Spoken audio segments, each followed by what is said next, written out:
Sensibiliser les jeunes contre la délinquance juvénile, un phénomène qui monte en puissance depuis plus d'une décennie en République du Congo. C'est dans cet objectif que Tunga ONG a réuni en atelier une centaine de jeunes issus de différents lycées de Brazzaville autour du thème « Jeunesse contre la violence », le mot à dire d'une ONG. Nous avons pensé qu'il était important au niveau de notre ONG d'organiser cet atelier pour attirer premièrement l'attention des autorités, parce que c'est un sujet où nous sommes tous victimes évidemment de cette violence, et en même temps nous voulons par cet atelier éduquer, passer un message aux jeunes que les phénomènes qui se passent aujourd'hui dans les écoles où nous voyons des jeunes enfants en train de se bagarrer, les écoles se confronter ou alors s'affronter entre elles, nous disons au niveau des ONG que cela ne devrait pas se faire.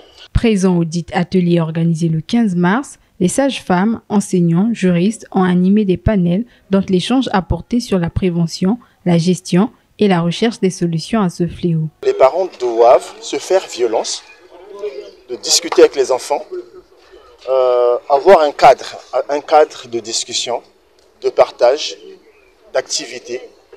Et comme j'ai dit tout à l'heure pendant le panel, j'ai installé des applications avec une famille. J'ai installé une application pour pouvoir contrôler l'activité des enfants. Et donc il y a bel et bien les applications. Je donnerai par exemple une application de Google Family Link.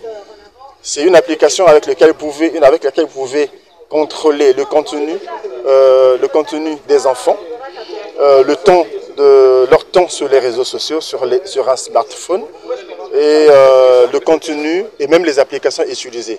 L'art est un outil qui aide à canaliser les émotions des jeunes, qui peut aider à sensibiliser et à faire la promotion de la non-violence.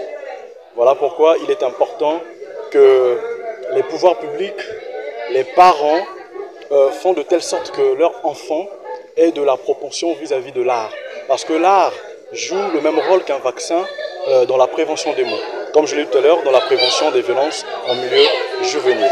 Parce que l'art, c'est un canal qui permet aux jeunes d'exprimer leurs sentiments, leurs émotions, leurs frustrations, aussi leur tristesse, sans avoir à faire recours à la violence. Donc l'art devient comme une alternative contre la violence. Nous avons l'obligation de créer, comme on l'a dit tout à l'heure là, une communication éducative entre les parents et les enfants pour pouvoir prévenir toute cette délinquance juvénile-là. Un échange vivement apprécié des jeunes qui voient ce phénomène sous une autre dimension. Au sortir de cet atelier, certains d'entre eux mettent en garde à ceux qui se livrent à de telles pratiques. Dans les reportages que nous avons suivis, on a bien vu que certains jeunes qui participent à cette violence juvénile ont dit que ça leur a rien rapporté de bon. Il n'y avait que la prison et la mort, les conséquences de la violence juvénile.